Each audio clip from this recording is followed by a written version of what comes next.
ఒక్కటి అమలు కాకపోయా ప్రజలు అసహించుకుంటారని చెప్పి ఆయన నమ్ముతాడని చెప్పి అర్థమై దేవుని మీద ఒట్టేస్తాడు. 2,00,000 కోట్ల రూపాయలు రుణమాఫీ చేస్తా దేవుని మీద ఒట్టు పెట్టుకుంటా అని చెప్పి ఆగస్టు మాసమా మొన్న ఇది ఇచ్చిండు. ఇంకేం హామీ ఇచ్చిండు? ఆగస్టు 10 ఇచ్చిండు. ఇంకేం హామీ ఇచ్చిండు చూసారా మీరు? రాజీవ్ గాంధీ గారు కనుక ప్రధానమంత్రి అయితే, మీరు 14 సీట్లు కనుక గెలిపించి ఇస్తే తెలంగాణలో, రాహుల్ గాంధీ గారు కనుక ప్రధానమంత్రి అయితే ఆయన లంకె బిందెలు తెచ్చిస్తే నేను మీకు అన్ని హామీలు ఇస్తా అంటాడు. అవుతుందానే? నా 543 సీట్లు ఉన్నటువంటి ఈ దేశంలో 250 సీట్లు కూడా పోటీ చేయని కాంగ్రెస్ పార్టీ, ఏపీ లాంటి రాష్ట్రంలో ఒక్క సీటు కూడా 25 సీట్లు పోటీ చేస్తే ఒక్క సీటు కూడా రాని కాంగ్రెస్ పార్టీ ఎప్పుడు గెలవాలి, ఎప్పుడు ప్రధానమంత్రి కావాలి, ఎప్పుడు లంకె బిందెలు రేవంత్ రెడ్డికి ఇవ్వాలి, రేవంత్ రెడ్డి మన హామీలు అమలు చేయాలని చెప్పండి. సాధ్యమవుతుందా?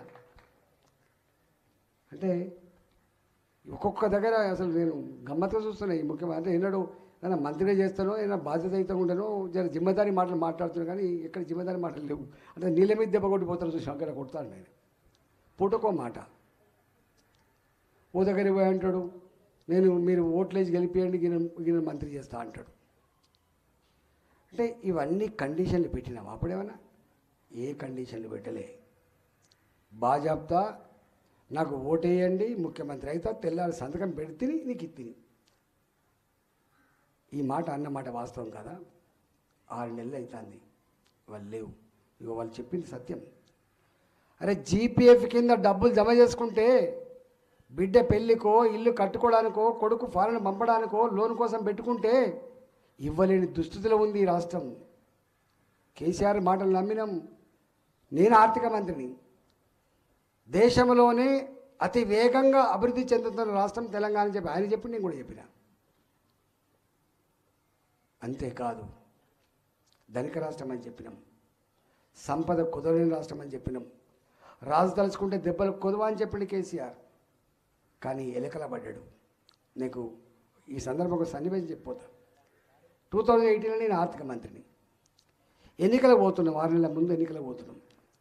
నన్ను అడిగిండు, ఏమా ఈటల గారు, మరి నువ్వు ఆర్థిక మంత్రి అవుతుంది, మరి మనం ఏం హామీ ఇవ్వాలి అన్నాడు.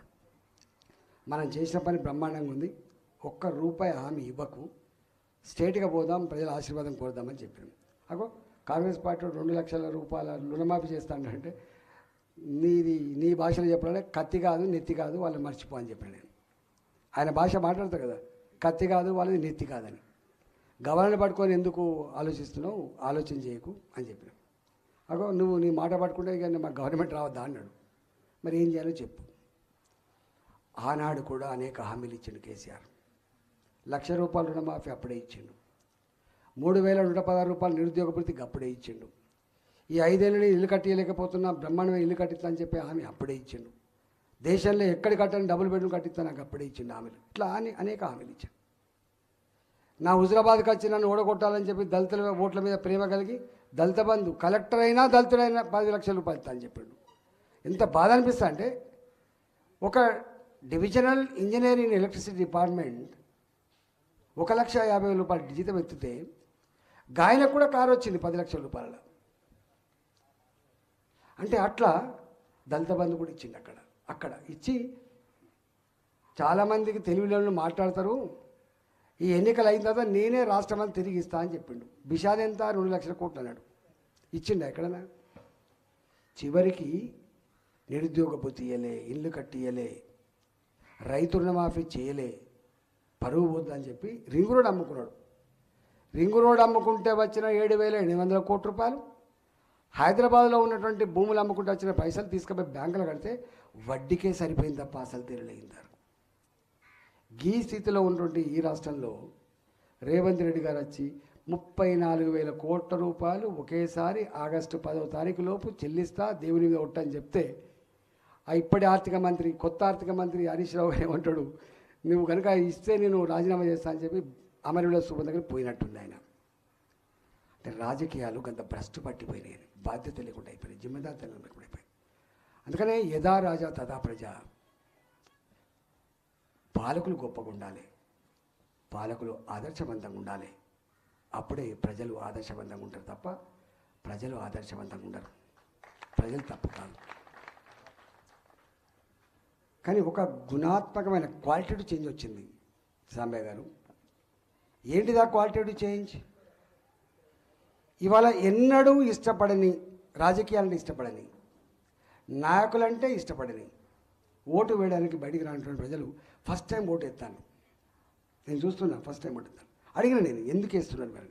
నో, ఇవాళ మేము 10 సంవత్సరాల మోడీ గారి పరిపాలన చూసిన తర్వాత ఓటు వేయాలనిపిస్తుంది అంటున్నాడు ఆయన. నేను 2 రోజులు నల్గొండ 7 రోజులు తిరుగుతున్నాను. నేను నాకు ఎవరో అంటున్నారు అలసిపోయినట్టుందంటే అలసిపోయినా, నిజంగానే 75 రోజులు అక్కడ అలసిపోయినాం, మళ్ళీ 7 రోజుల నుంచి ఇక్కడ అలసిపోయినా. తిరుగుతున్నాం, కళ్ళలో నిజంగానే ఊపిరి లేకుండా అయిపోయింది. నేను అక్కడికి పోతే మీకు తెలిసిన సిపిఎం పార్టీ వాళ్ళు కమిటెడ్గా ఉంటారు రాజకీయ ఫిలాసఫీకి. నేను ఎంపీ ఎన్నికలలో ఓట్లు వేసాం సార్ అంటాను. నమ్మచ్చా అని నేను, ఎందుకో చెయ్యి పూర్తికే పోయి సార్ అంటాను.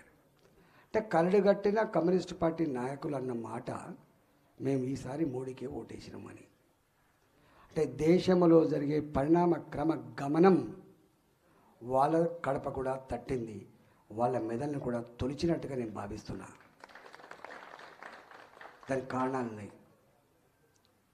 నాకు తెలిసి మీరు ఈ 10 ఏళ్లలో ఏనాడైనా మోడీ గారు సగటు భారతీయుడు తలదించుకునే పని చేసిండా?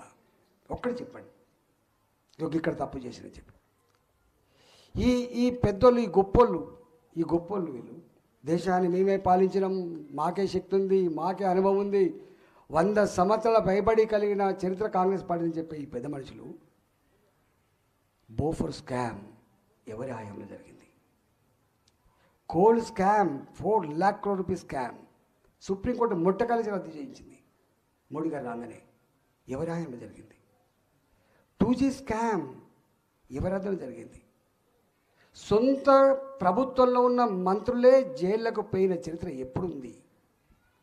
సొంత ఐఏఎస్ ఆఫీసర్లే జైలుకు పోయిన చరిత్ర ఎప్పుడుంది? వాళ్ళ పీరియడ్లో ఉంది. చూడలేదా మనం ఏం పీరియడ్? ఇవాళ మనం చూస్తున్నాం, తెలంగాణే సర్వస్వం అని చెప్పినటువంటి, తెలంగాణ కోసమే జీవిస్తా, తెలంగాణ కోసమే మరణిస్తున్నా అని చెప్పినటువంటి మా కేసీఆర్ గారు ఏం పని చేసిండు? ఒక్క ఈటల రాజేందర్ అంటాడు హుజరాబాద్ ఓడగొట్టడానికి 600 కోట్లు ఖర్చు పెట్టిండు. 600 crore rupees, 2000 crore rupees for SC families, Dalit Bandhu 2000 crore rupees ఇచ్చిండు. 1000 కోట్ల రూపాయల సిమెంట్ రోడ్లు, డ్రైన్లు, ఏదంటే అది ఇచ్చిండు. ఒక్కడి మీద ఖర్చు పెట్టిన డబ్బు ప్రభుత్వ పరంగా 3000 కోట్లు, ఇల్లీగల్ ఖర్చు పెట్టింది 600 కోట్లు. ప్రజాస్వామ్యం అసహించుకున్నది. నాకు ఇంకా 6000 రూపాయలు రాలే, నాకు ఇంకా 10,000 రూపాయలు రాలే, నాకు ఇస్తేనే ఓటు వేస్తా అని చెప్పిండ్రు. బాధ్యత చెప్పిండ్రు. ఎక్కడ పోయింది ఎలక్షన్ కమిషన్? ఎక్కడ పోయిండు సెషన్? ఎక్కడ పోయింది ప్రజాస్వామ్యం అని చెప్పి నేను మోడీ గారు చెప్పిన. సరే మీరు అంత బాగానే ఉంది, కానీ ఒక్కటి నేను గుర్తు చేస్తున్నా, నేషనల్ ఎగ్జిక్యూటివ్ కమిటీ సమావేశాలు ఢిల్లీలో జరిగితే చెప్పిన నేను, మనం ఎంతగా గొప్పగా పరిపాలించినా ఈ దేశంలో ఇంకా అనేక రుగ్మతలు ఉన్నాయి. ఆ రుగ్మతలలో తెలంగాణలో అటుకులు బుక్కి ఉపాసం ఉండి ఉద్యమాన్ని నడిపినని చెప్పే కేసీఆర్ అతి తక్కువ కాలంలో 600 కోట్ల రూపాయలు ఒక హుజరాబాద్లో ఖర్చు పెట్టి ప్రజాస్వామ్యాన్ని